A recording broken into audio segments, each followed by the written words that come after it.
Ini iQOO gila sih. iQOO 13 Snapdragon 8 Elite pertama di Indo, harganya cuma 9,9 juta. Ini ada lagi smartphone baru dari iQOO, Neo 10 namanya, Neo pertama di Indonesia, yang pakai Snapdragon 8S Gen 4, chipset pertama lagi di Indonesia, yang harganya bahkan nggak nyampe 8 juta.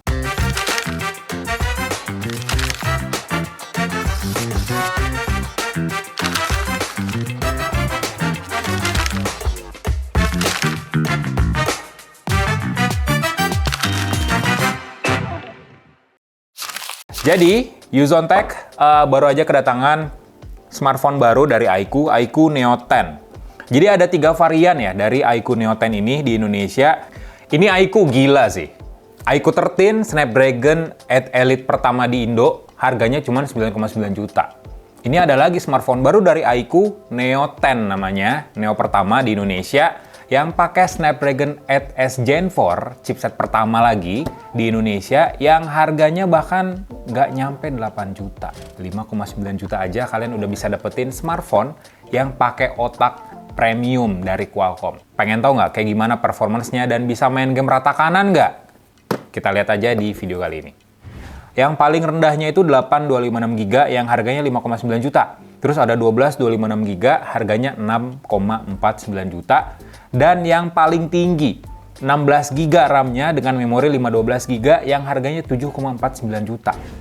Dan unit yang gua unboxing sekarang ini versi tertinggi 16 512 GB dan warna yang spesial orange. Kita lihat kayak gimana warnanya. Ini boxnya kita buka. Sip.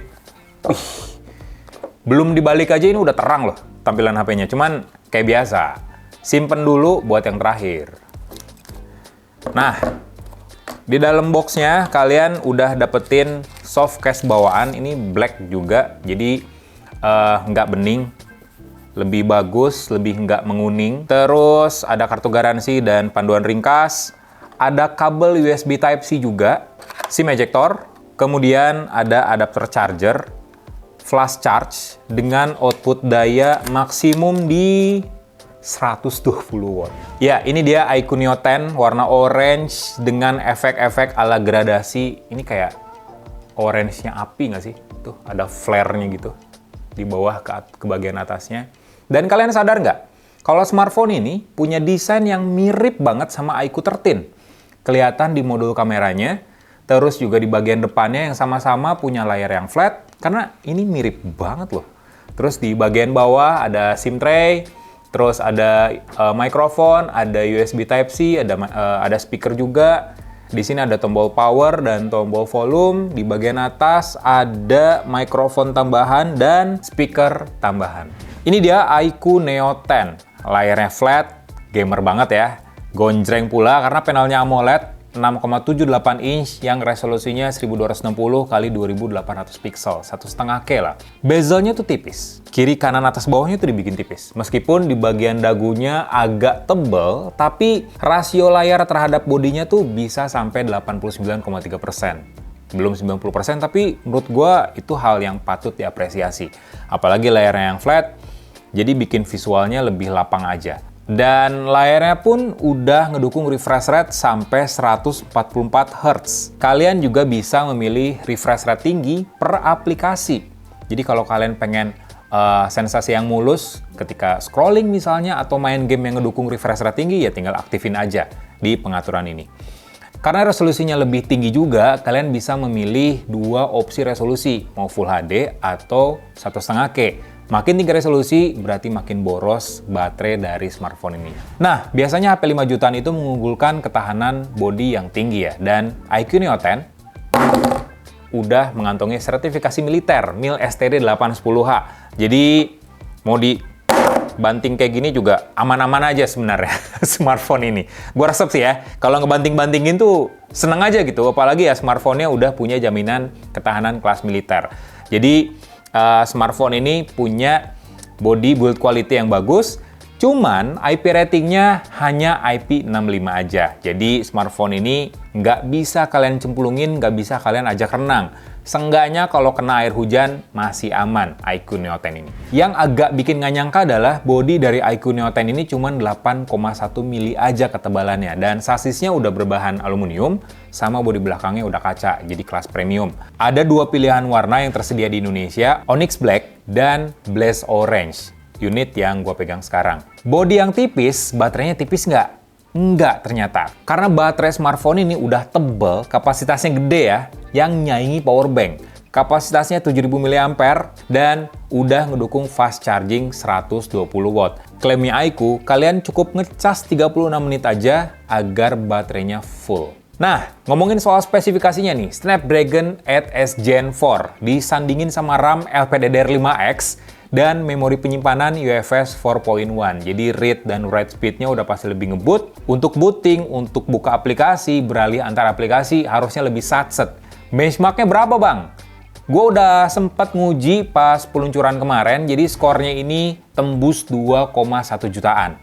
Jadi ya skor yang sangat tinggi untuk sebuah smartphone yang harganya dibanderol 5,9 jutaan aja. Tapi kan itu soal benchmark ya. Gimana soal gaming? Nah, ngomongin soal gaming, jadi iQOO Neo 10 ini bawa teknologi dari iQOO 12. Namanya chip Super Computing Q1. Jadi chip custom buatannya iQOO yang tugasnya bisa ningkatin visual ketika kita main game. Dengan fungsi game frame interpolation, berkat chip Super Computing Q1 tadi, gamenya bisa di-boosting. Frame rate-nya jadi 120 FPS maksimal. Jadi game-game kenceng, salah satunya kayak Delta Force ini, ya kalian bisa main di FPS yang tinggi, lebih bagus dari 60 FPS di iQOO Neo 10. Jadi gue mau nyobain ngegame Delta Force di iQOO Neo 10. Ini game AAA banget di Android, dan game ini udah support Ultra Game Mode-nya di iQOO Neo 10. Jadi kalian bisa milih 3 opsi performance di sini, dan gue udah ngaktifin Monster Mode. Refresh rate-nya udah di set ke high juga, dan touch sampling rate-nya juga bisa di set ke mode high. Nah, di sini ada banyak pengaturan yang dikasih oleh iQOO dari game visual enhancement sampai ke, oh ya, ada fitur bypass charging juga.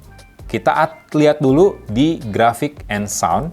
Ternyata kalian bisa mainin Delta Force di iQOO Neo 10 pada mode 120 fps meskipun grafiknya di standar aja. Kalau kalian mau turunin ke 90 fps, grafiknya naik ke middle, tapi kalau mau ultimate juga bisa, dan frame rate-nya hanya di ultimate aja.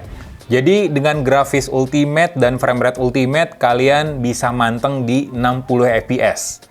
Kita ningkatin, coba bener nggak nih 120 fps? Kita aktifin aja 120 fps, dan memang grafiknya langsung menurun jauh. Tapi seenggaknya ini lebih mulus. Dan responsif sih, tuh. Nah,